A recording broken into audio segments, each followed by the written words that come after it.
내 나이 63. 요즘은 아침에 눈을 뜨면 제일 먼저 손목에 찬 혈압계를 본다. 작은 화면에 뜨는 숫자 2개. 130 아래로 떨어지면 그날은 괜히 기분이 좋다. 커피도 한 잔 더 마실 수 있을 것 같고 동네 한 바퀴 더 돌 수 있을 것만 같다. 그런데 며칠 전 그 숫자가 아무리 높아도 상관없게 만드는 일이 생겼다. 바로 산악회 봄 정기 여행이었다. 나는 작년 가을에 이 산악회에 가입했다. 전 남편과 이혼한 지 12년째. 딸아이 수진이는 결혼해서 미국 보스턴에 살고 있다.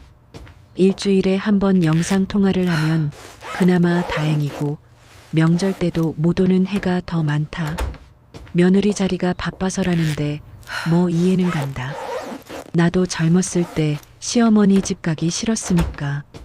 문제는 그렇게 혼자 있으니까 하루가 너무 길다는 거였다. 아침 6시에 일어나서 커피 한 잔 마시고 TV 뉴스 보고 점심때까지 뭘 하지?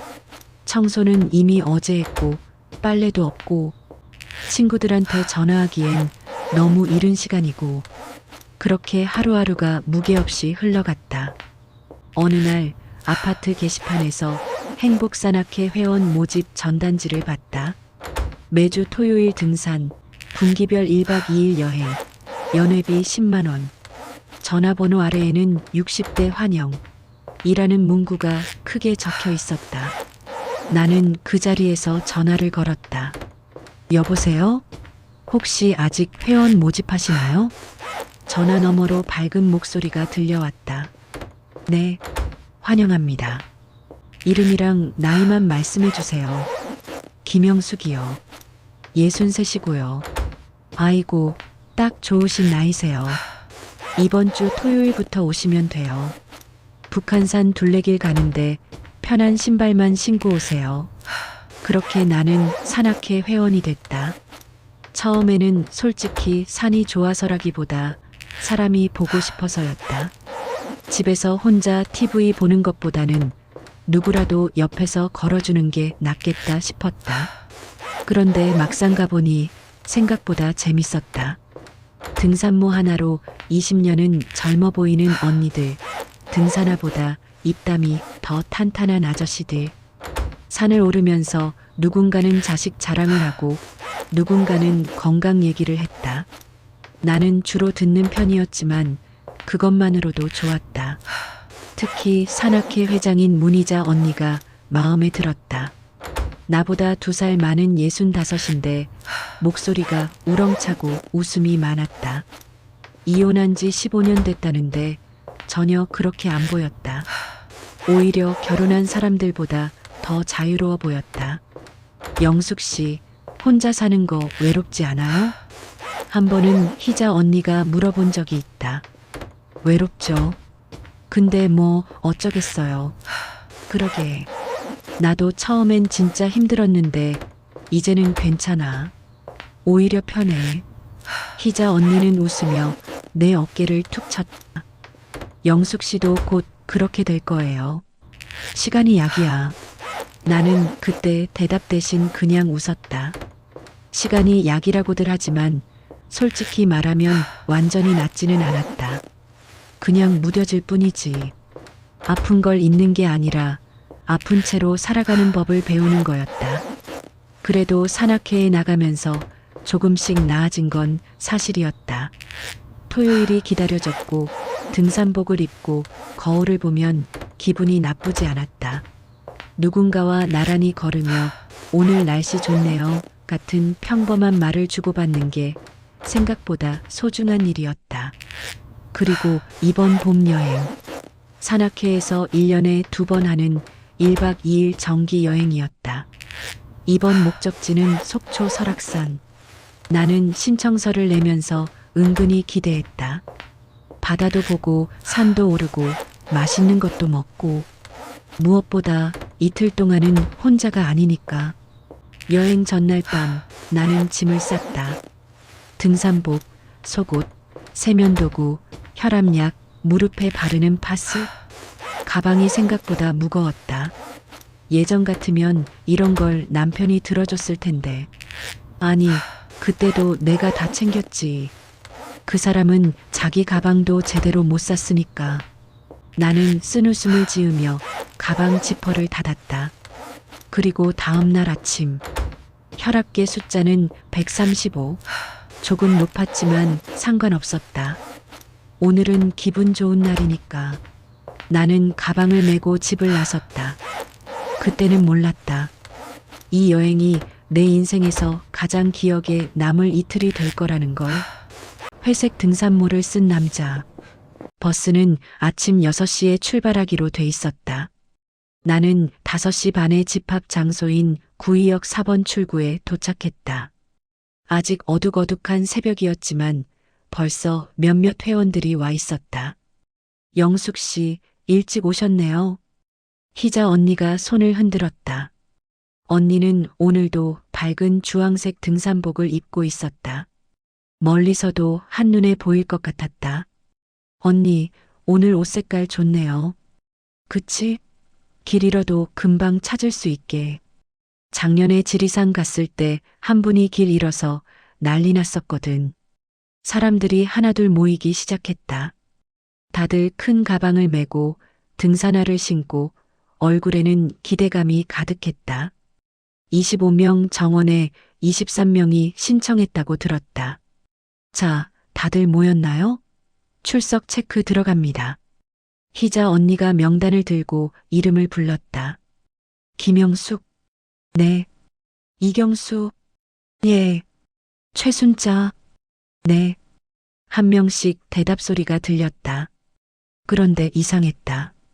명단에는 25명인데 2명이 빠진 거면 23명이어야 하는데 회장님은 계속 이름을 불렀다. 박정수 씨? 아무도 대답하지 않았다. 아직 안 오셨나 봐요. 전화 한번 해볼게요. 희자 언니가 전화를 걸었다. 잠시 후 언니 얼굴이 밝아졌다. 아, 네네. 지금 오시는 중이에요? 네, 기다릴게요.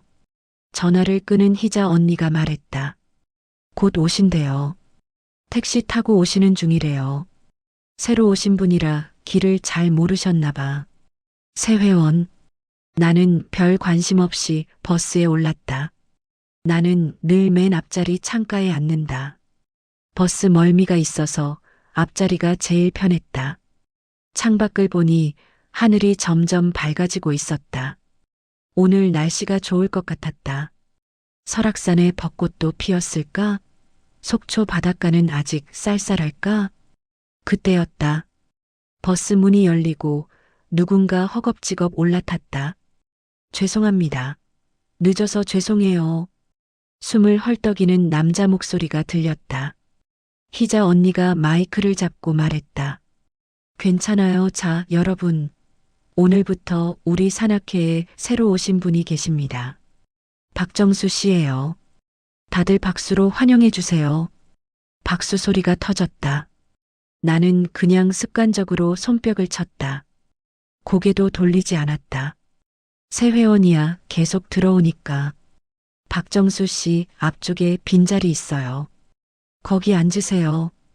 그때 내 심장이 이상하게 쿵 하고 내려앉았다. 내 앞 통로로 회색 등산모를 눌러 쓴 남자가 걸어오고 있었다. 키는 175cm 정도. 조금 구부정한 어깨. 오른손으로 가방 끈을 잡는 습관. 아니, 설마. 남자는 내 바로 옆자리 앞에 멈췄다. 그리고 천천히 고개를 돌렸다. 마스크 너머로 보이는 눈. 그 눈을 나는 30년 넘게 봐왔다. 남자는 잠시 멈칫하더니 천천히 마스크를 내렸다. 익숙한 주름, 익숙한 인매, 그리고 억지로 지은 것 같은 웃음. 오랜만이네, 영숙 씨.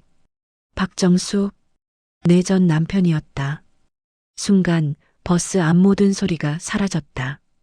희자 언니가 뭔가 말하는 것 같았지만 귀에 들어오지 않았다. 심장이 너무 빨리 뛰어서 그 소리만 들렸다. 나는 입을 떼려고 했지만 목구멍이 막힌 것처럼 아무 소리도 나오지 않았다. 어쩐 일이야. 겨우 그 말만 나왔다. 목소리가 떨렸다. 정수는 배낭을 내려놓으며 말했다. 나도 몰랐어. 영숙 씨가 여기 다니는 줄. 친구가 추천해줘서 가입했는데. 친구?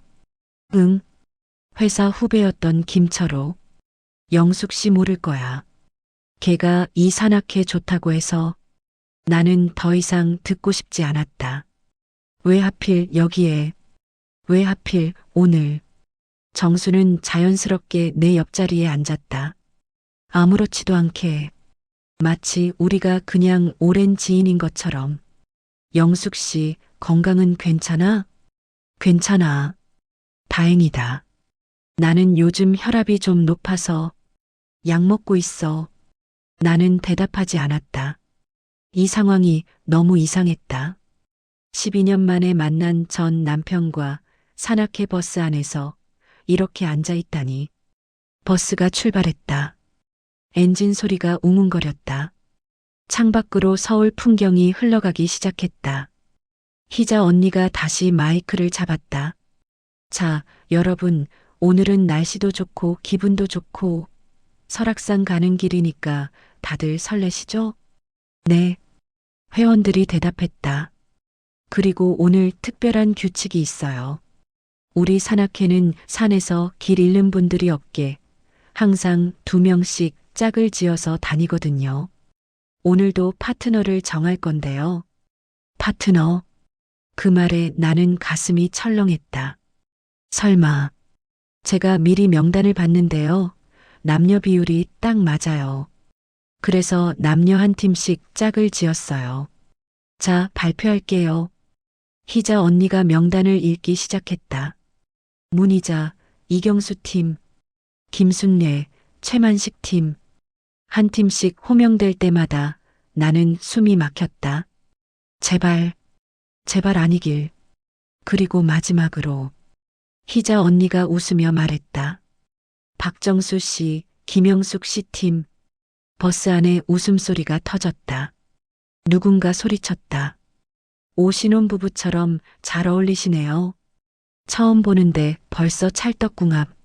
사람들이 농담을 던졌다. 나는 웃을 수도 울 수도 없었다. 그냥 창밖을 바라봤다. 정수가 조용히 말했다. 영숙 씨, 미안해. 내가 몰랐어. 나는 대답하지 않았다. 고속도로로 접어들었다. 차들이 빠르게 스쳐 지나갔다. 하늘은 점점 더 밝아졌다. 내 손은 무릎 위에서 떨리고 있었다. 이게 무슨 일이지? 12년 만의 재회가 이렇게 갑작스러울 줄이야. 버스는 계속 달렸다. 설악산으로. 우리의 과거로. 배낭끈을 조여주던 손. 속초 휴게소에 도착한 건 오전 9시 반쯤이었다. 자, 다들 화장실 다녀오시고 10분 후에 다시 출발합니다. 희자 언니의 목소리에 사람들이 우르르 내렸다. 나도 서둘러 자리에서 일어났다. 정수와 단둘이 있기 싫었다.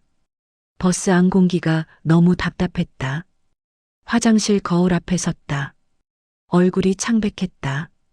눈 밑에 다크서클이 생긴 것 같았다. 아니, 원래 있었는데 오늘따라 더 눈에 띄는 걸까? 찬물로 얼굴을 씻었다. 손을 대는 순간 물이 차가워서 정신이 조금 돌아왔다. 진정하자, 김영숙. 그냥 산악회 회원일 뿐이야. 이틀만 지나면 끝이야. 나는 물기를 닦고 밖으로 나왔다. 그런데 휴게소 입구에 정수가 서 있었다. 손에는 캔커피 2개. 영숙 씨, 이거 아메리카노 좋아했잖아. 나는 말없이 커피를 받았다. 뚜껑을 따는데 손이 떨렸다. 고마워. 그 말이 입 밖으로 나온 게 신기했다. 고맙다는 말을 할 줄은 몰랐다. 우리는 잠시 말없이 커피를 마셨다. 사람들이 오가고 차들이 지나가고 세상은 평범하게 돌아가고 있었다. 그런데 우리 둘만 시간이 멈춘 것 같았다. 정수가 먼저 말을 꺼냈다.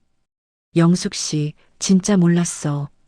이 산악회에 영숙 씨가 있을 줄은 나도 몰랐어. 회사 후배 철호가 혼자 있지 말고 나가서 사람 만나라고. 그래서 가입했는데 너 회사 그만뒀어? 응.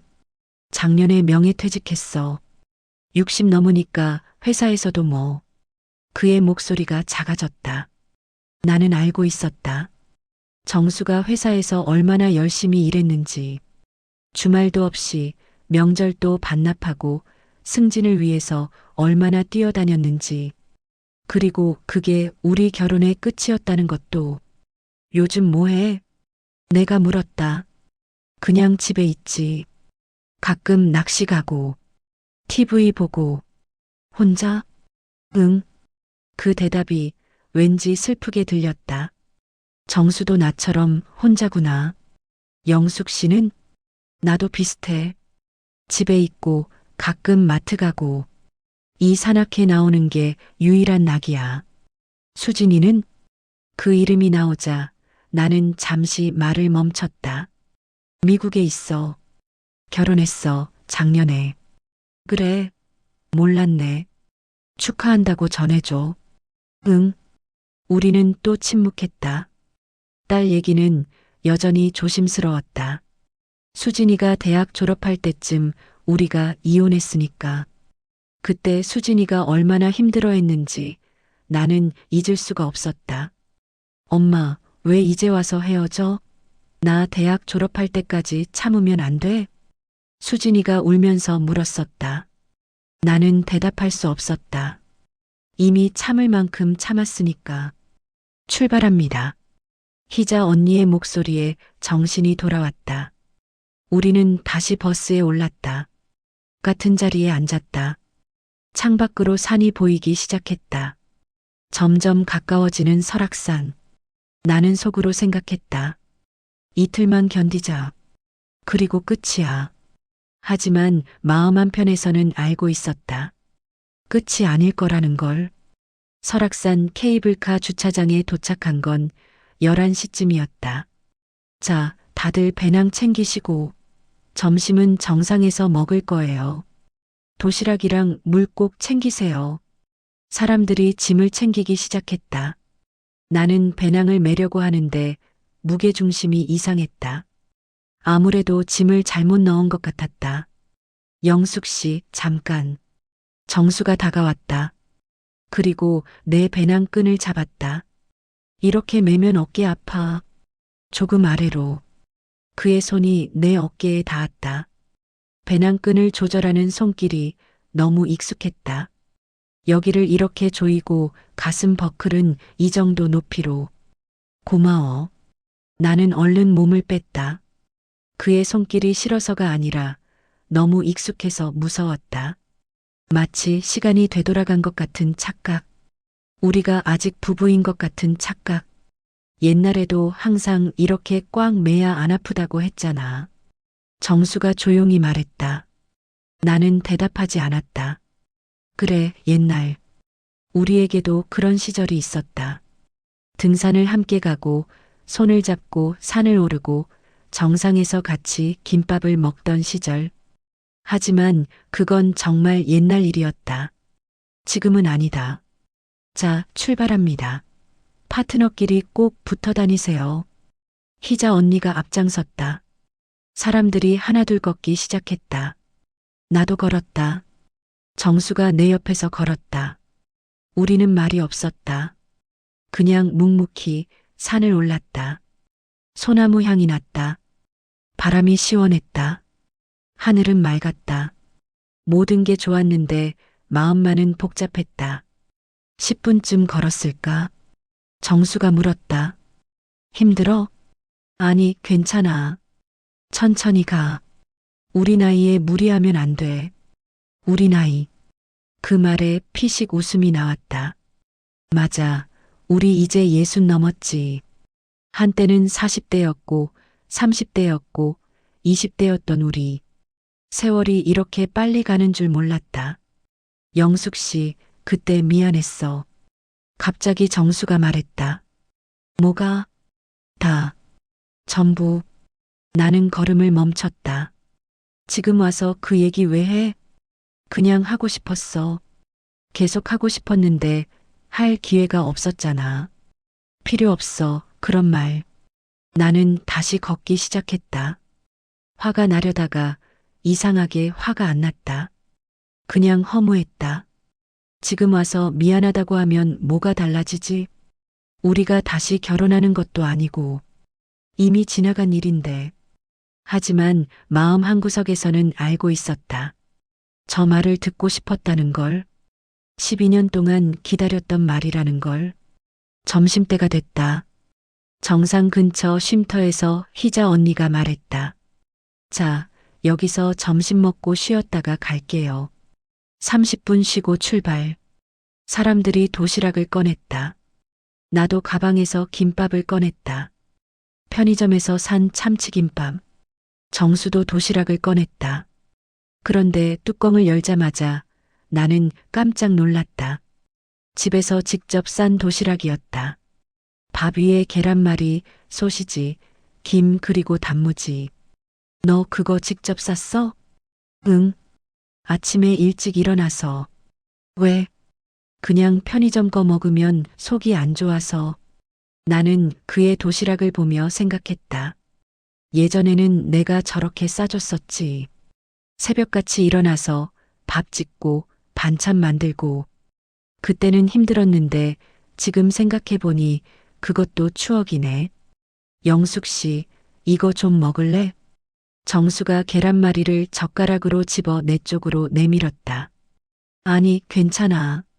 그래도 김밥만 먹으면 부족하잖아. 결국 나는 계란말이를 받아 먹었다. 짭짤하고 고소했다. 맛있네. 그치? 요즘 요리하는 재미로 살아. 너가? 응. 할 게 없으니까. TV 보다가 요리 프로그램 보고 따라 해봤는데 생각보다 재밌더라. 나는 웃었다. 박정수가 요리라니. 결혼했을 때는 라면도 제대로 못 끓이던 사람이. 사람은 정말 변하나 보다. 우리는 나란히 앉아서 밥을 먹었다.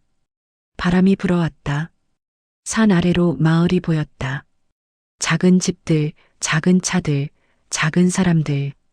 여기서 보면 모든 게 작아 보였다. 내 걱정도, 내 아픔도 다 작아 보였다. 영숙 씨, 응? 수진이가 엄마 보고 싶어 해? 글쎄, 바빠서 통화도 잘 못해. 나도 그래. 가끔 문자는 보내는데 답장이 늦어. 바쁜가 봐. 그런가. 정수의 목소리가 쓸쓸했다.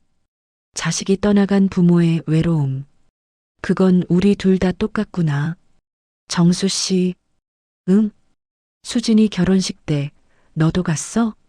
못 갔어. 초대를 안 하더라. 나도. 우리는 서로를 보았다. 그리고 쓸쓸하게 웃었다. 딸아이의 결혼식에 부모 둘 다 못 간 거였다. 나중에 사진이라도 보냈어?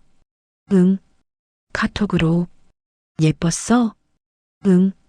되게. 우리는 또 침묵했다.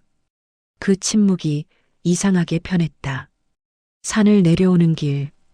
해가 서쪽으로 기울기 시작했다. 사람들은 지쳐서 말이 없었다. 다들 묵묵히 걸었다. 나도 다리가 아팠다. 무릎이 욱신거렸다. 괜찮아? 정수가 물었다. 응. 조금 아프긴 한데 괜찮아. 무릎? 응. 파스 있어? 가방에. 지금 붙일까? 아니, 숙소 가서 붙일래.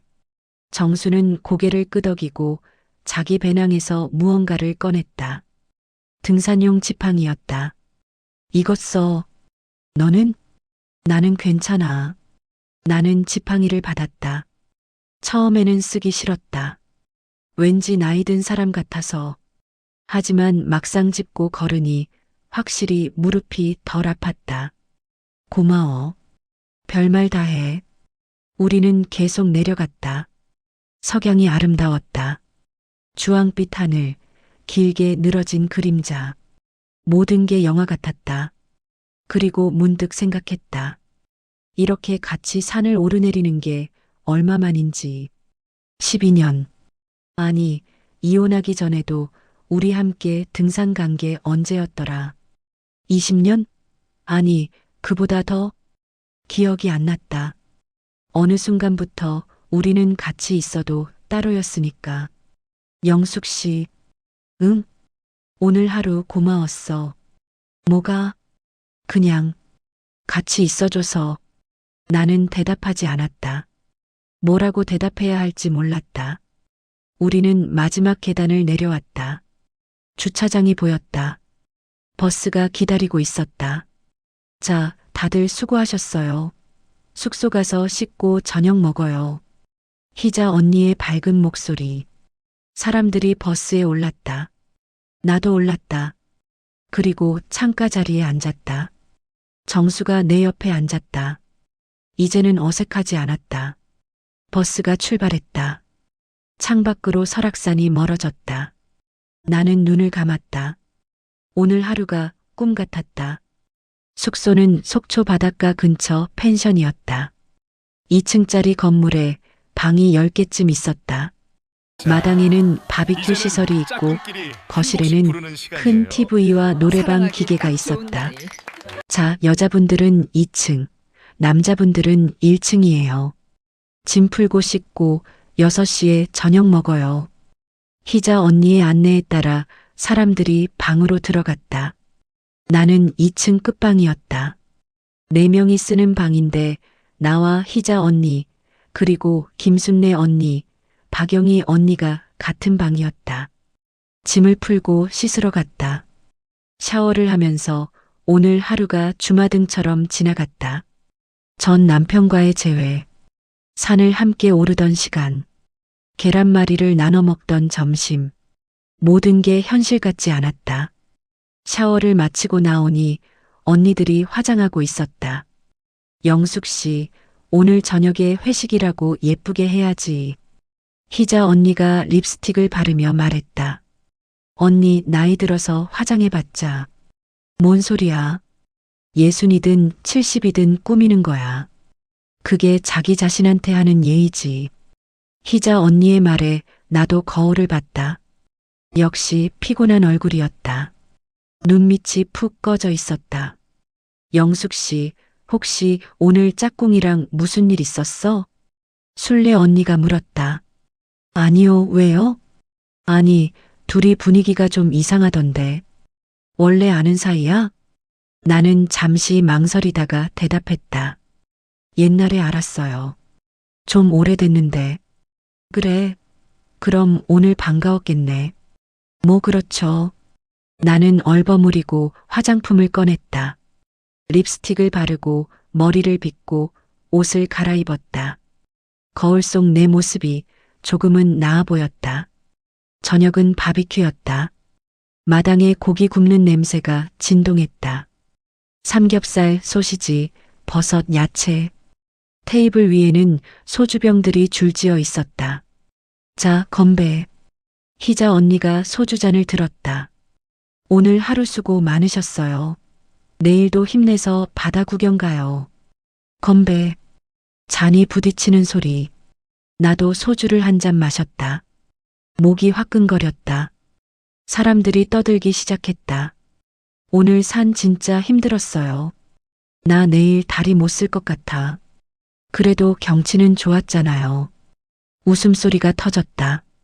나는 조용히 고기를 먹었다. 정수는 맞은편 테이블에 앉아 있었다. 가끔 내 쪽을 보는 것 같았지만 확실하지 않았다. 영숙 씨, 소주 더 마셔. 희자 언니가 내 잔에 소주를 따랐다. 언니, 나 술 약한데. 괜찮아. 오늘 밤인데 뭐. 내일 쉬면 돼. 나는 또 한 잔을 마셨다. 어느새 얼굴이 화끈거렸다. 저녁이 끝나갈 무렵 희자 언니가 말했다. 자, 이제 노래방 시간. 다들 거실로 모여요. 사람들이 우르르 거실로 들어갔다. 노래방 기계 앞에서 희자 언니가 마이크를 잡았다. 오늘은 특별히 짝꿍끼리 노래 한 곡씩 부르기로 했어요.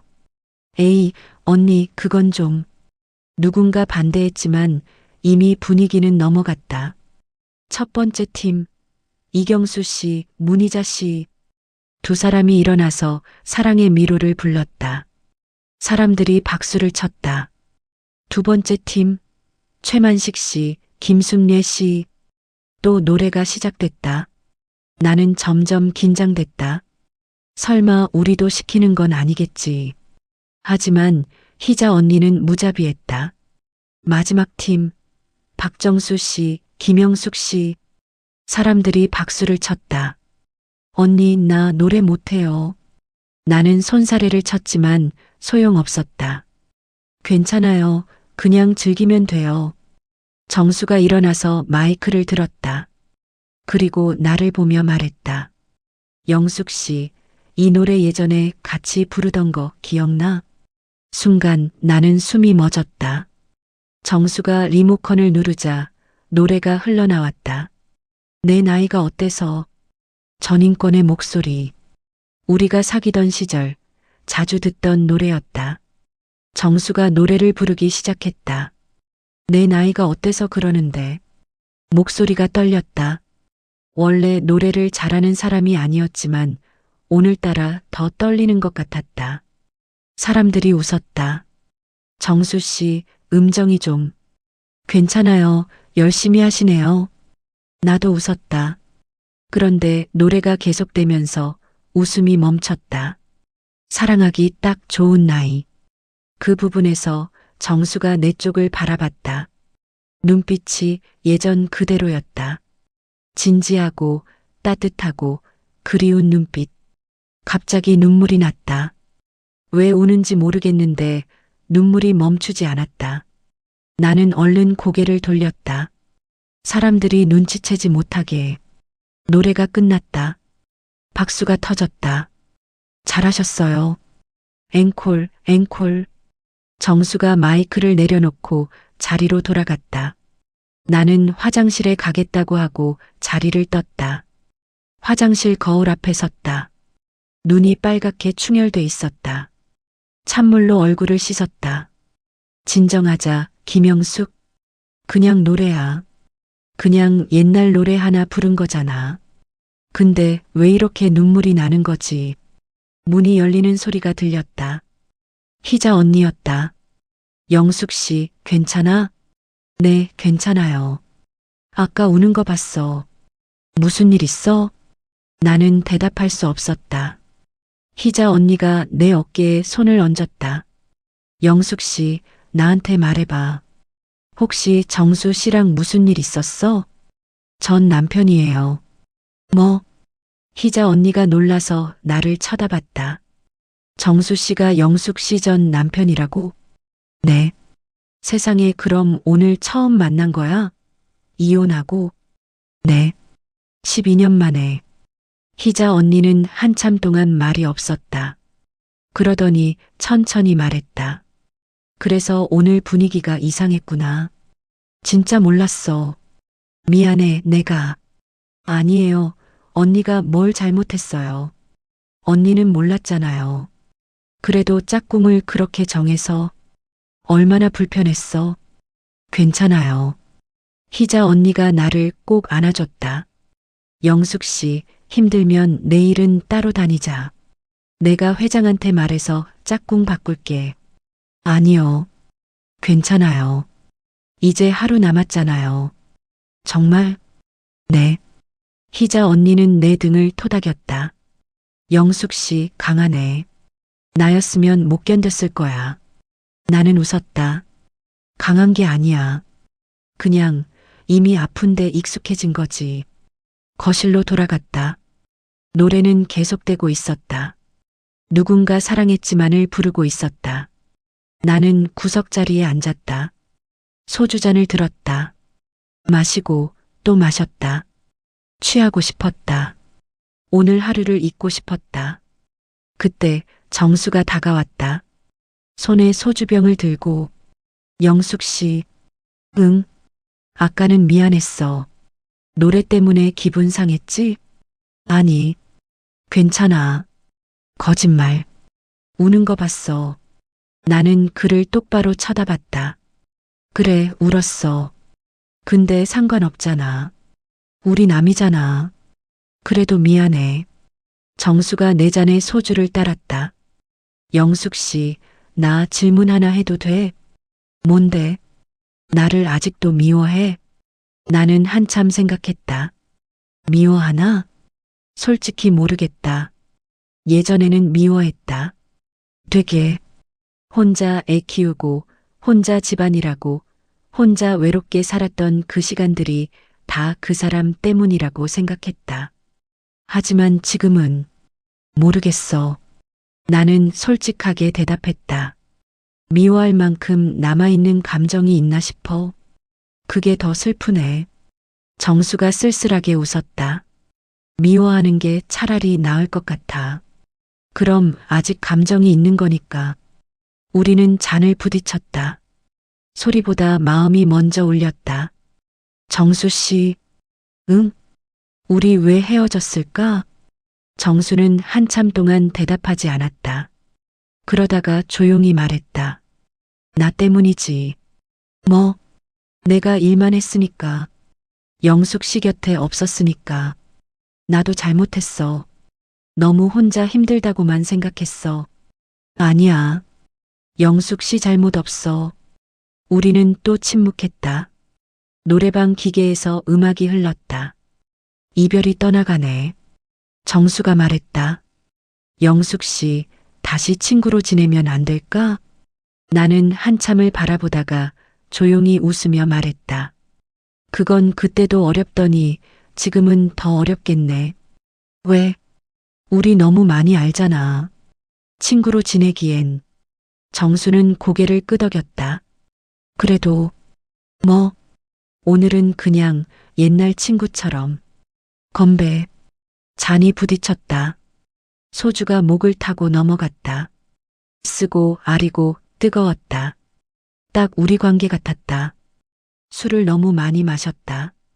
방으로 돌아와 쓰러지듯 잠들었다. 그런데 새벽 3시에 깼다. 머리가 지끈거렸다. 입이 바짝 말랐다. 물을 마시러 일어났다. 방 안은 조용했다. 언니들은 다들 곤히 자고 있었다. 나는 조용히 문을 열고 밖으로 나왔다. 복도의 선이 창문으로 바다가 보였다. 달빛이 바다를 비추고 있었다. 물결이 반짝였다. 갑자기 바닷가에 가보고 싶었다. 나는 가디건을 걸치고 조용히 계단을 내려갔다. 현관문을 열고 밖으로 나갔다. 바람이 차가웠다. 하지만 기분이 좋았다. 펜션에서 바다까지는 5분 정도 걸렸다. 모래사장에 섰다. 파도 소리가 들렸다. 철썩, 철썩. 규칙적이고 평화로운 소리. 나는 신발을 벗고 맨발로 모래를 밟았다. 차갑고 부드러웠다. 파도가 발목까지 올라왔다. 더 차갑고 더 기분 좋았다. 나는 그렇게 혼자 걸었다. 아무 생각 없이 그냥 걷고 숨 쉬고 바람을 맞았다. 얼마나 걸었을까? 뒤에서 발소리가 들렸다. 돌아보니 정수였다. 영숙 씨? 너도 잠 안 와? 응. 술 먹어서 머리가 아파. 정수가 내 옆에 섰다. 우리는 나란히 바다를 보았다. 언제 나왔어? 한 10분 전. 나는 5분 전. 그럼 우린 10분 차이로 여기 왔네. 그러게. 정수가 웃었다. 우리 타이밍이 원래 안 맞았잖아. 그 말에 나도 웃었다. 맞아. 우리 타이밍이 항상 안 맞았지. 내가 말하고 싶을 때 그는 피곤했고, 그가 말하고 싶을 때 나는 화가 나 있었고, 내가 위로받고 싶을 때 그는 일하러 나갔고, 그가 집에 있고 싶을 때 나는 밖에 나가고 싶었고, 우리는 언제나 엇갈렸다. 영숙 씨, 응? 후회해? 뭘? 우리 결혼. 나는 한참 생각했다. 후회하냐고. 모르겠어. 솔직한 대답이었다. 힘들었던 건 맞아. 근데 다 후회하는 건 아니야. 수진이도 나았고 좋았던 순간들도 있었고 나도 그래. 정수가 모래를 주었다. 손바닥에 쥐었다가 바람에 날려보냈다. 후회하지 않아. 근데 미안해. 왜? 더 잘해줄 수 있었는데. 더 곁에 있어줄 수 있었는데. 나는 아무 말도 하지 않았다. 할 말이 없었다. 이제 와서 그 말을 들어봤자 달라지는 건 없으니까. 우리는 계속 걸었다. 발자국이 모래에 찍혔다가 파도가 와서 지웠다. 모든 게 사라졌다. 시간이 지나면 다 사라지는구나. 상처도 후회도 미안함도. 영숙 씨, 너 요즘 뭐 하면서 지내? 그냥 집에 있지. 드라마 보고 청소하고 마트 가고. 재미없겠네. 응, 재미없어. 근데 뭐 어쩌겠어. 나도 그래. 하루하루가 똑같아. 정수가 바다를 바라보며 말했다.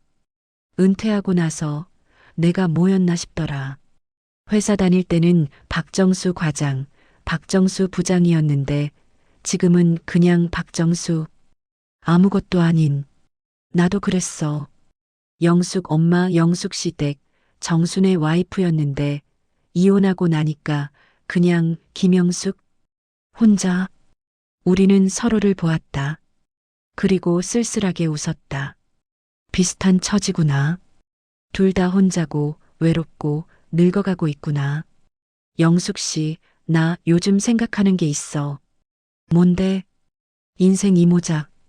뭐? 이제 60 넘었잖아. 근데 요즘 사람들 90까지 산다잖아. 그럼 30년이 남은 거야. 그 시간을 어떻게 살까 고민 중이야. 나는 그의 말을 듣고 생각했다. 30년. 정말 긴 시간이네. 너는 어떻게 살고 싶은데? 모르겠어. 근데 적어도 혼자는 아니었으면 좋겠어. 이렇게 산악회 같은 데 나오면서 사람들이랑 어울리면서 살고 싶어. 그거 좋은 생각이다. 영숙 씨는? 나도 비슷해. 그냥 건강하게, 외롭지 않게. 그게 소원이야. 우리는 또 걸었다. 하늘이 점점 밝아지고 있었다. 새벽이 끝나가고 아침이 오고 있었다. 영숙 씨, 해 뜨는 거 보고 갈래? 좋아. 우리는 바위에 앉았다. 바다 끝에서 해가 떠오르기 시작했다. 빨간 태양. 천천히, 천천히 올라왔다. 하늘이 주황빛으로 물들었다. 바다도 반짝였다. 너무 아름다워서 숨이 멎을 것 같았다. 예쁘다. 정수가 말했다. 응, 정말. 영숙 씨, 응? 오늘 해 뜨는 것 같이 봐줘서 고마워. 별말 다 해.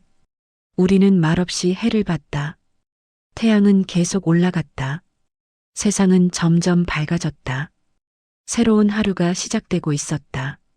펜션으로 돌아온 건 6시쯤이었다. 사람들이 하나둘 일어나기 시작했다. 영숙 씨, 어디 갔다 와? 희자 언니가 물었다. 바다 좀 보고 왔어요. 혼자? 나는 잠시 망설이다가 대답했다. 아니요. 정수 씨랑. 희자 언니가 의미심장하게 웃었다. 그래, 둘이? 언니, 이상한 상상하지 마세요. 누가 이상한 상상해? 나 아무 말도 안 했는데? 나는 웃으며 방으로 들어갔다. 씻고 옷을 갈아입고 짐을 쌌다. 오늘이 마지막 날이야. 점심 먹고 서울로 돌아가면 끝이야. 그럼 다시 일상으로 돌아가는 거지. 혼자인 일상. 근데 이상했다. 혼자 돌아가는 게 예전보다 더 외롭게 느껴졌다. 아침은 간단했다. 빵, 우유, 과일, 커피.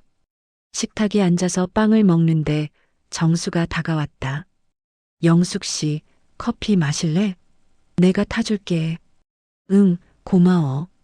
정수가 커피를 타서 가져왔다. 설탕 2스푼, 프림 1스푼. 맞지? 기억하네. 당연하지. 30년 동안 타줬는데. 나는 커피를 받아 마셨다. 딱 내 입맛이었다. 너무 달지도 너무 쓰지도 않게. 맛있어. 다행이다. 정수도 커피를 마시며 앉았다. 식탁 주변으로 사람들이 웅성거렸다. 오늘 날씨 좋대요. 바닷가 산책 가자. 아이고, 다리 아파 죽겠어. 웃음소리가 터졌다. 나는 창밖을 봤다. 햇살이 들어오고 있었다. 정말 좋은 날씨였다. 영숙 씨, 오늘 계획이 뭐야? 글쎄, 아침 먹고 바닷가 구경 좀 하고 점심 먹고 출발한대. 그럼 남은 시간 좀 있네. 응. 정수가 잠시 망설이다가 물었다. 혹시 나랑 산책 갈래? 둘이서. 나는 놀라서 그를 봤다. 우리 둘이? 응. 마지막이잖아. 오늘 끝나면 다시 못 볼 수도 있고. 나는 한참 생각했다. 가야 하나 말아야 하나. 이미 충분히 함께 있었잖아. 더 이상 같이 있으면 정이 또 들 것 같았다. 근데 마음 한편에서는 마지막이니까 괜찮지 않을까 하는 생각도 들었다. 알겠어. 잠깐만. 진짜? 고마워. 정수가 환하게 웃었다. 그 미소를 보는데 가슴이 아렸다. 왜 예전에는 이 미소가 이렇게 좋았는지 기억이 안 날 정도로 오래됐는데 오늘따라 또렷하게 느껴졌다. 우리는 펜션을 나와 바닷가로 걸었다. 아침 바다는 고요했다. 파도가 잔잔하게 밀려왔다 갔다. 모래사장에 사람은 별로 없었다. 조깅하는 사람 몇 명, 산책하는 부부 한 쌍. 영숙 씨, 이쪽으로 가볼까? 정수가 방파제 쪽을 가리켰다. 우리는 그쪽으로 걸었다. 방파제에 올라서니 바다가 더 넓게 보였다. 와, 진짜 넓다. 그러게. 끝이 안 보여. 우리는 나란히 서서 바다를 봤다. 바람이 불었다. 머리카락이 날렸다. 정수가 조용히 말했다. 영숙 씨, 내가 하고 싶은 말이 있어. 응? 그냥 들어줘. 끝까지. 나는 고개를 끄덕였다. 정수가 심호흡을 하고 말을 시작했다. 나 영숙 씨한테 미안한 게 너무 많아. 결혼하고 나서 일만 했어. 회사가 전부였어. 승진하려고, 돈 벌려고, 가족 먹여 살리려고. 그게 남편의 의무라고 생각했어. 나는 듣고만 있었다. 근데 그게 전부가 아니더라. 옆에 있어주는 것도 중요한데 그걸 몰랐어. 영숙 씨가 외롭다고 말할 때마다 나는 내가 이렇게 열심히 일하는데 뭐가 불만이야라고 생각했어. 정수의 목소리가 떨렸다. 미안해. 정말 미안해. 지금 와서 이렇게 말해봤자 늦은 거 아는데 그래도 꼭 하고 싶었어. 나는 바다를 보며 대답했다. 나도 미안해. 응? 나도 잘못했어. 너무 혼자 힘들다고만 생각하고 너는 안 힘든 줄 알았어. 회사 다니는 게 얼마나 스트레스인지, 가장으로서 짐이 얼마나 무거운지. 그걸 이해 못했어. 정수가 나를 봤다. 영숙 씨, 우리 둘 다 서툴렀던 것 같아. 사랑하는 법도, 같이 사는 법도. 우리는 잠시 침묵했다. 파도 소리만 들렸다. 영숙 씨, 나 요즘 생각하는 게 있어. 뭔데? 만약에 우리가 다시 만났으면 어땠을까? 다시? 응. 지금 이 나이에 60 넘어서. 나는 그를 쳐다봤다. 무슨 말이야? 그냥 상상해 본 거야. 지금 우리가 처음 만났으면 어땠을까? 젊었을 때처럼 욕심도 없고 이제 회사도 없고 그냥 둘이서 소박하게 살았으면 어땠을까? 나는 한참 생각했다. 그랬으면 어땠을까? 모르겠어. 근데 아마 달랐을 것 같아. 나도 그래. 지금은 시간도 많고 욕심도 없으니까. 정수가 씁쓸하게 웃었다. 근데 이미 늦었지. 응. 우리는 또 바다를 봤다. 끝없이 펼쳐진 바다. 그 바다처럼 우리 앞에도 시간이 펼쳐져 있었다. 근데 우리는 함께 걸을 수 없었다. 영숙 씨, 응? 이제야 알았어. 우리가 왜 헤어졌는지. 나는 그를 봤다. 왜? 정수가 말했다. 나는 늘 산이 높았고 영숙 씨는 늘 바다가 넓었어. 나는 그 말을 듣고 놀랐다. 내가 어제 하려고 했던 말이었다. 어떻게 알았어? 오늘 아침에 생각했어. 해 뜨는 거 보면서 나는 산을 좋아하고 영숙 씨는 바다를 좋아하더라. 나는 웃었다. 맞아. 나 바다가 더 좋아. 나는 산이 좋아. 우리는 서로를 보며 웃었다. 그래, 우리는 원래 달랐어. 좋아하는 것도, 사는 방식도, 꿈꾸는 것도. 하지만 사랑했었지. 한때는. 영숙 씨, 그래도 같은 하늘 아래 있네. 정수가 하늘을 가리켰다. 산 위에서 보는 하늘이든, 바다에서 보는 하늘이든, 결국 같은 하늘이잖아. 그러게. 나는 고개를 끄덕였다. 그걸로 됐어. 정수가 말했다. 응, 그걸로 됐어.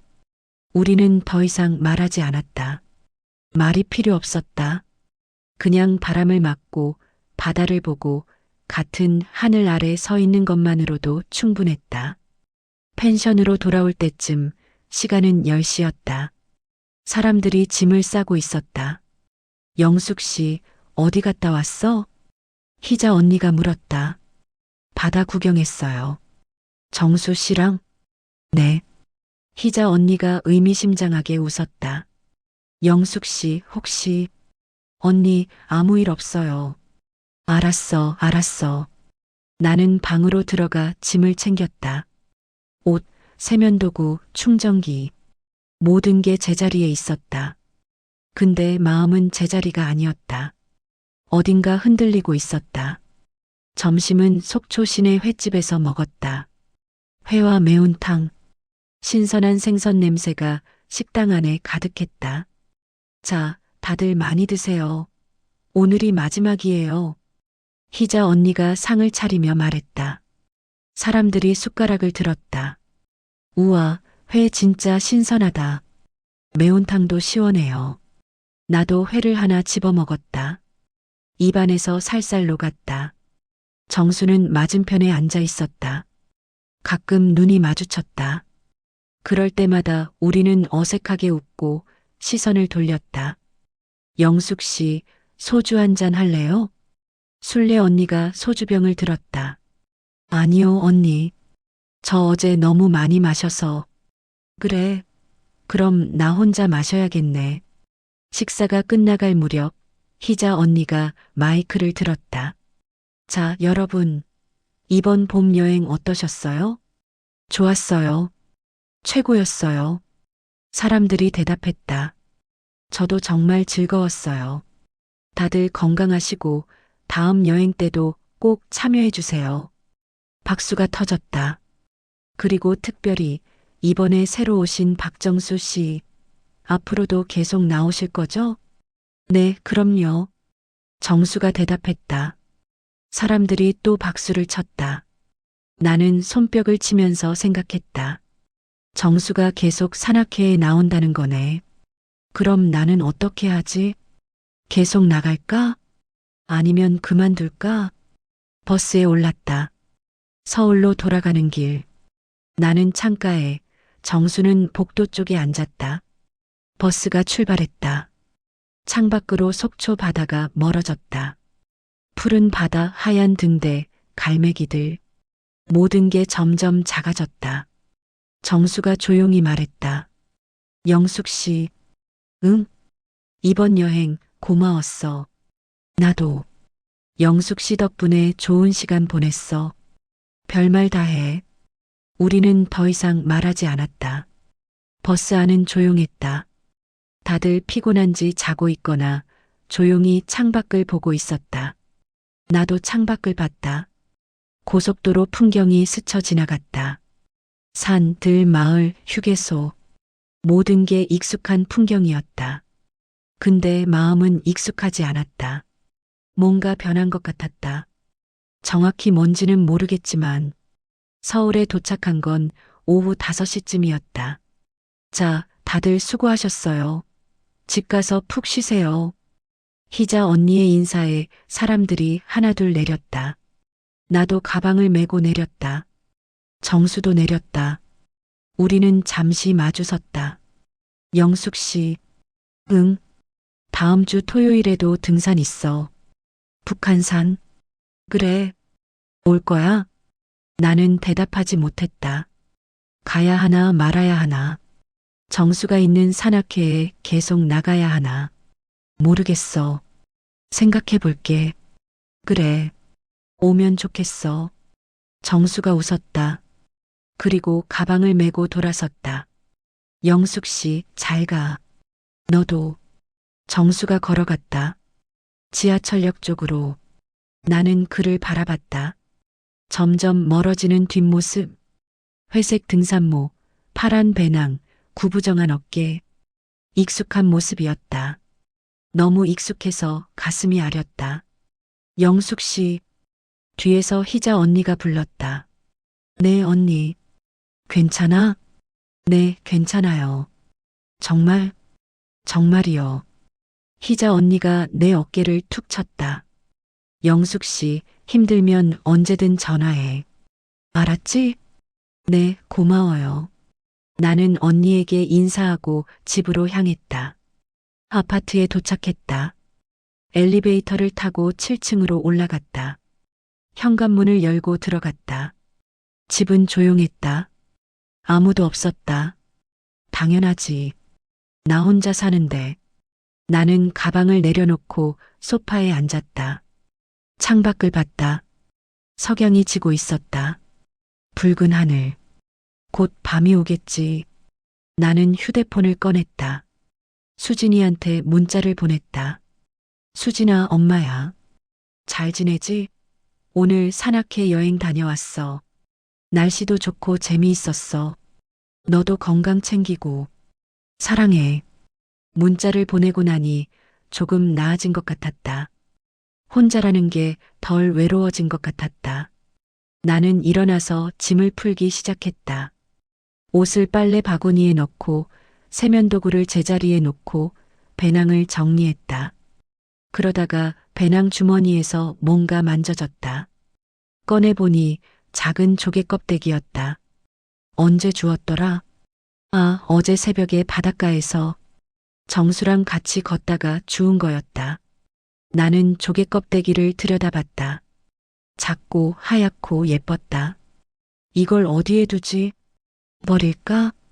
아니면 간직할까? 나는 한참 생각하다가 조개 껍데기를 창틀에 올려놓았다. 그리고 다시 소파에 앉았다. 밤이 됐다. 저녁도 안 먹었는데 배가 안 고팠다. 그냥 TV를 켰다. 뉴스가 나왔다. 날씨, 정치, 경제. 듣고 있었지만 귀에 들어오지 않았다. 머릿속은 온통 지난 이틀 생각뿐이었다. 정수의 얼굴, 정수의 목소리, 정수와 함께 걷던 시간. 모든 게 선명했다. 휴대폰이 울렸다. 문자였다. 희자 언니였다. 영숙 씨, 오늘 하루 어땠어요? 혹시 힘들면 전화해요. 언제든 들어줄게요. 나는 답장을 보냈다. 괜찮아요, 언니. 걱정 마세요. 오늘 정말 고마웠어요. 문자를 보내고 나니 또 휴대폰이 울렸다. 이번엔 누구지? 모르는 번호였다. 문자를 열어봤다. 영숙 씨, 나 정수예요. 번호 기억하고 있었어요. 오늘 무사히 집에 도착했죠? 다음 주에 봐요. 건강하세요. 나는 한참 동안 문자를 보고만 있었다. 답장을 해야 하나 말아야 하나. 손가락이 떨렸다. 나는 천천히 답장을 썼다. 네, 잘 들어왔어요. 정수 씨도 건강하세요. 보내기 버튼을 눌렀다. 문자가 갔다. 나는 휴대폰을 내려놓고 천장을 봤다. 마음이 복잡했다. 다음 주에 산악회에 나가야 하나. 정수를 다시 봐야 하나. 아니면 그냥 그만둬야 하나. 나는 몰랐다. 답을 몰랐다. 그냥 시간이 지나면 알게 되겠지. 나는 그렇게 생각하며 눈을 감았다. 다음 주 토요일, 나는 북한산 등산로 입구에 서 있었다. 고민 끝에 결국 왔다. 산악회를 그만둘 수는 없었다. 여기가 내게 남은 유일한 낙이었으니까. 정수가 있어도 계속 나와야겠다고 생각했다. 사람들이 하나둘 모였다. 영숙 씨, 희자 언니가 손을 흔들었다. 언니, 안녕하세요. 나왔네. 안 나올 줄 알았는데. 그래도 운동은 해야죠. 나는 웃으며 대답했다. 사람들이 모이기 시작했다. 그리고 정수도 왔다. 회색 등산모를 쓰고 파란 배낭을 메고. 우리 눈이 마주쳤다. 정수가 웃었다. 나도 웃었다. 어색하지만 나쁘지 않은 웃음이었다. 자, 출발합니다. 희자 언니가 앞장섰다. 사람들이 걷기 시작했다. 나도 걸었다.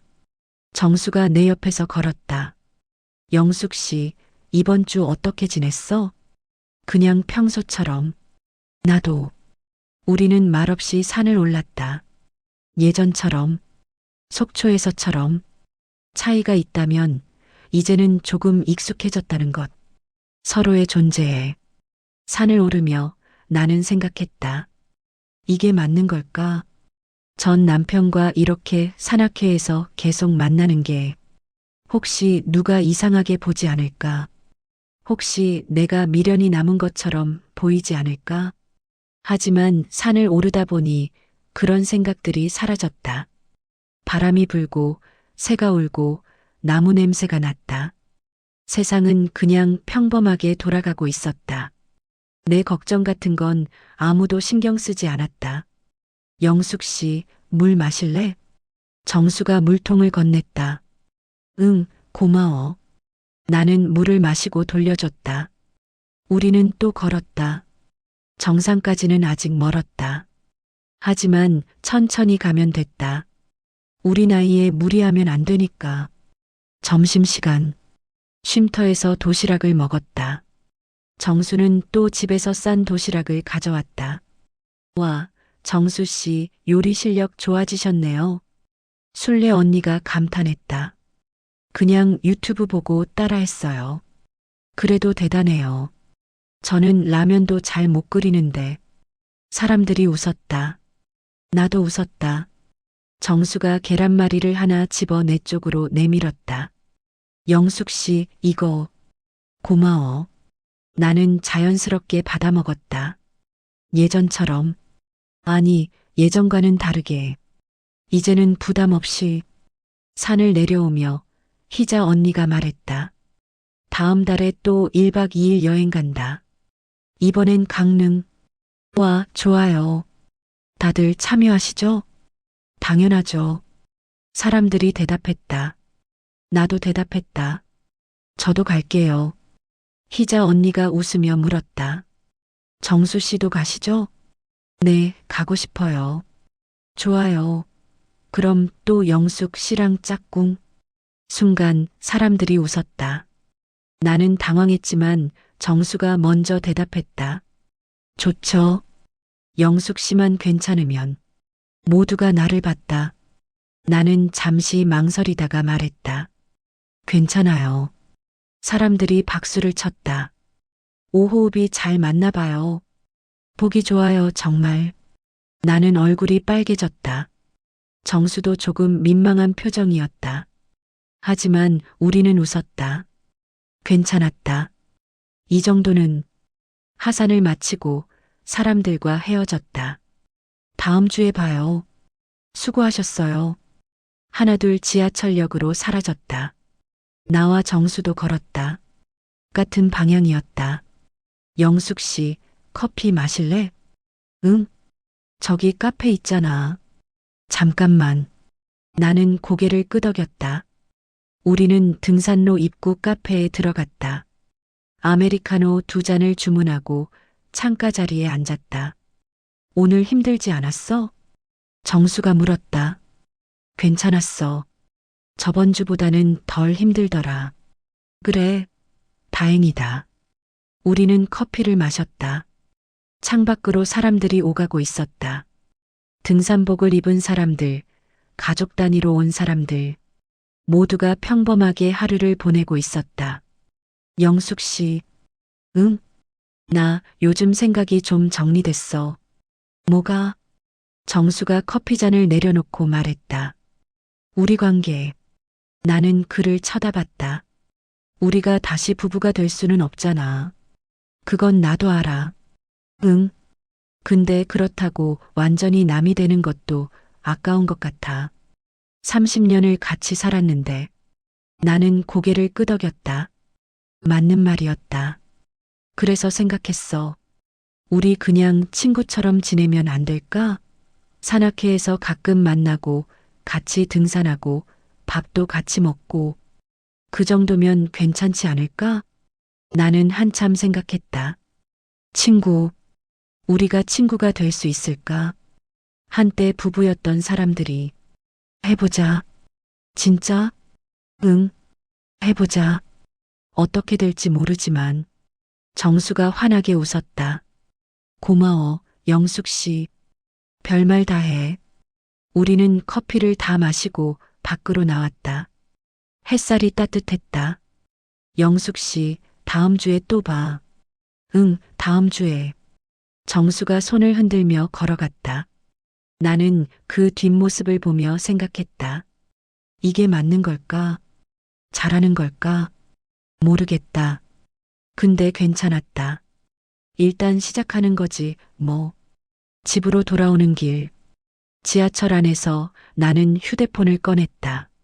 수진이한테서 답장이 와 있었다. 엄마, 미안해. 답장 늦었지? 나도 잘 지내. 엄마도 건강 조심해. 사랑해. 나는 문자를 보고 웃었다. 짧지만 마음이 담긴 문자였다. 나는 답장을 보냈다. 수진아, 괜찮아. 바쁜 거 아니까. 엄마는 잘 지내고 있어. 요즘 산악회 다니는 재미로 살아. 너도 행복하게 살아. 사랑해. 문자를 보내고 창밖을 봤다. 지하철이 달리고 있었다. 어둠 속을 빠르게. 하지만 이내 불빛이 보이기 시작했다. 터널을 빠져나가고 있었다. 그날 밤 집에 도착해서 샤워를 하고 편한 옷으로 갈아입었다. 거실 소파에 앉았다. TV를 켰지만 보지 않았다. 그냥 생각에 잠겼다. 지난 2주 전 남편과의 재회, 속초 여행, 새벽 바다, 노래방, 산책, 모든 순간들이 주마등처럼 지나갔다. 그리고 깨달았다. 나는 변했다는 걸. 예전 같았으면 전 남편을 만났을 때 도망갔을 거야. 피했을 거야. 화냈을 거야. 근데 이번에는 그러지 않았다. 함께 산을 오르고 밥을 먹고 얘기를 나눴다. 그리고 괜찮았다. 마음이 무너지지 않았다. 오히려 조금 가벼워진 것 같았다. 오래 묶여있던 매듭이 풀린 것 같았다. 나는 창가로 갔다. 창틀에 놓인 조개 껍데기를 집어들었다. 작고 하얗고 예뻤다. 이 조개 껍데기처럼 나도 이제 가벼워진 것 같았다. 무거운 과거를 내려놓고 조금씩 자유로워지고 있었다. 나는 조개 껍데기를 다시 창틀에 놓았다. 그리고 밖을 봤다. 도시의 불빛이 반짝이고 있었다. 수많은 집, 수많은 사람, 수많은 이야기. 나도 그 중 하나였다. 특별하지 않지만 나름의 이야기가 있는. 나는 문득 웃었다. 이상하게 웃음이 났다. 아니, 정확히 말하면 끝내 웃고 말았다. 슬프지도 기쁘지도 않은 그냥 담담한 웃음. 이제 괜찮을 것 같았다. 혼자여도 괜찮고 가끔 옛사람을 만나도 괜찮고 천천히 늙어가는 것도 괜찮았다. 인생은 계속되니까. 며칠 후 희자 언니한테서 전화가 왔다. 영숙 씨, 다음 달 강릉 여행 신청했어? 아직요. 오늘 할게요. 빨리 해. 자리 얼마 안 남았어. 네, 알겠어요. 전화를 끊고 나는 산악회 단톡방을 열었다. 여행 신청 링크가 떠 있었다. 클릭했다. 이름을 적고 참가비를 송금했다. 그리고 단톡방에 댓글을 달았다. 신청 완료했습니다. 곧 다른 사람들도 댓글을 달기 시작했다. 저도요. 기대돼요. 그리고 정수도 댓글을 달았다. 저도 신청했습니다. 다들 강릉에서 봬요. 나는 그 댓글을 보고 웃었다. 다음 달이 기다려졌다. 그날 저녁, 수진이한테서 전화가 왔다. 엄마, 수진아. 무슨 일이야? 그냥 엄마 목소리 듣고 싶어서. 나는 가슴이 뭉클했다. 나도 내 목소리 듣고 싶었어. 엄마, 요즘 어때? 응, 좋아. 산악회 다니면서 재밌게 지내. 다행이다. 엄마 혼자 계시니까 걱정됐는데. 괜찮아. 엄마 이제 혼자도 잘 지내. 수진이가 잠시 말이 없더니 물었다. 엄마, 혹시 아빠 만났어? 나는 깜짝 놀랐다. 왜 갑자기? 아니, 아빠가 문자 보냈거든. 요즘 산악회 다닌다고. 근데 엄마도 산악회 다닌다길래. 응, 만났어. 진짜? 어땠어? 그냥 괜찮았어. 생각보다. 수진이가 조용히 말했다. 엄마, 아빠랑 다시.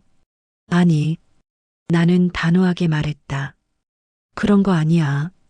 그냥 산악회에서 가끔 마주칠 뿐이야. 그래도 엄마가 편하면 됐어. 내가 뭐라고 할 권리는 없지. 수진아. 응? 엄마는 괜찮아. 정말로. 걱정 마. 알았어. 엄마가 그렇게 말하면 믿을게. 우리는 잠시 더 얘기를 나눴다.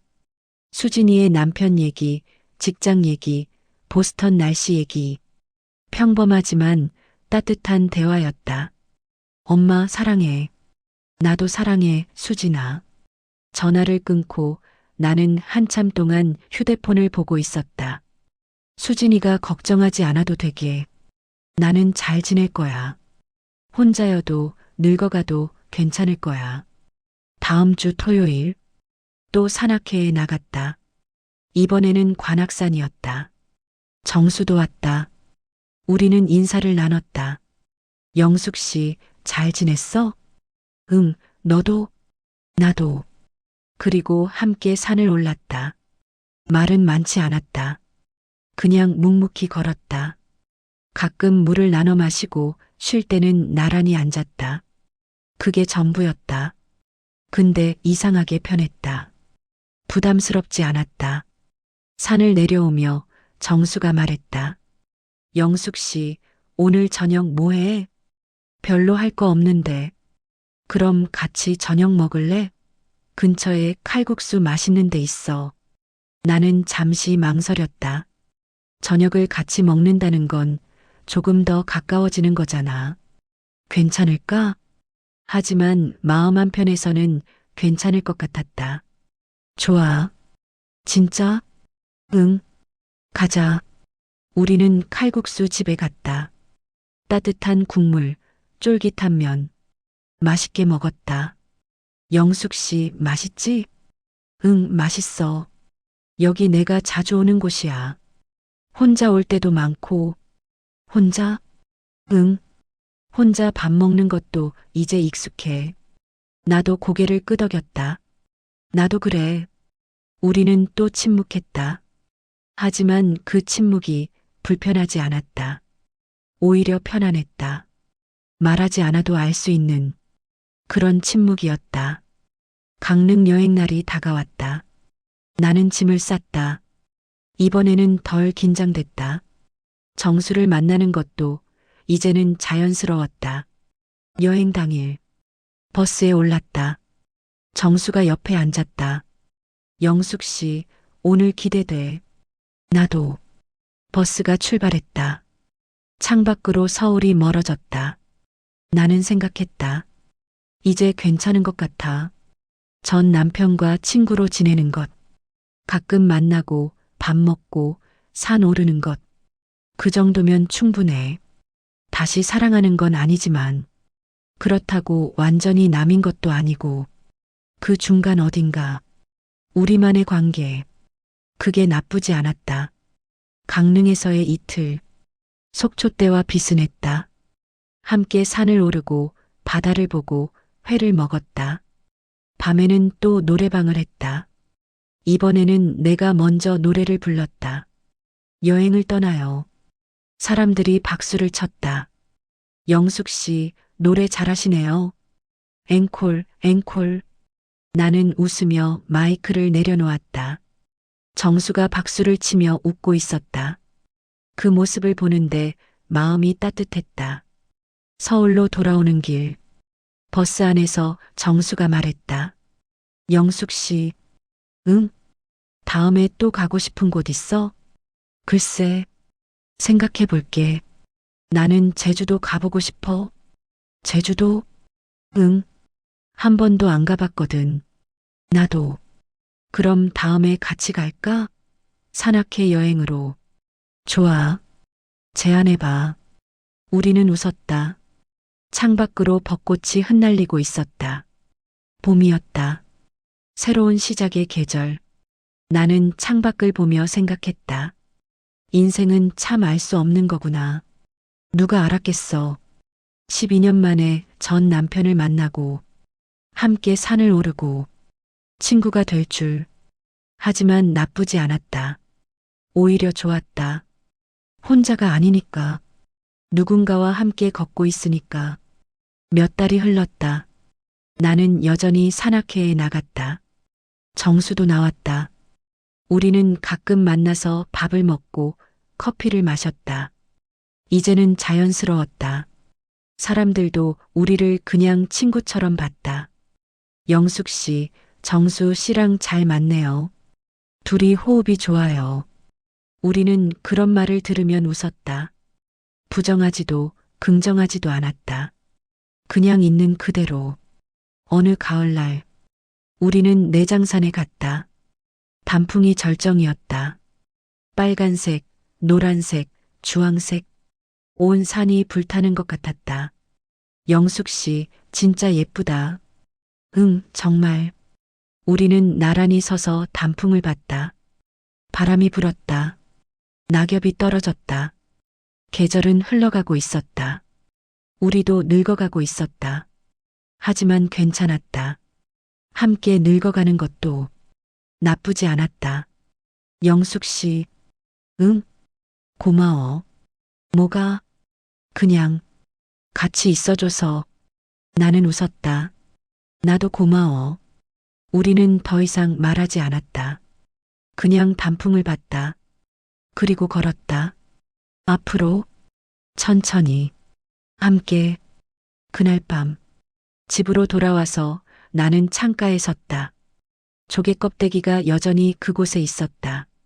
나는 그걸 집어들고 미소 지었다. 속초에서 주운 조개 껍데기. 정수와 함께 새벽 바다를 걸으며 주운. 이제는 추억이 된 그날. 나는 조개 껍데기를 다시 제자리에 놓았다. 그리고 밖을 봤다. 달이 떠 있었다. 밝고 둥글고 아름다웠다. 나는 문득 깨달았다. 나는 이제 자유로웠다. 과거에 묶여있지 않았다. 미래를 두려워하지도 않았다. 그냥 현재를 살고 있었다. 하루하루를 있는 그대로. 그리고 그게 충분했다. 나는 웃었다. 이상하게 웃음이 났다. 아니, 정확히 말하면 끝내 웃고 말았다. 슬픔도 후회도 미련도 아닌 그냥 자유로운 웃음. 인생은 계속된다. 그리고 나는 준비됐다. 무엇이 오든. 산은 여전히 높았지만 그날의 나는 조금 더 자유로웠다.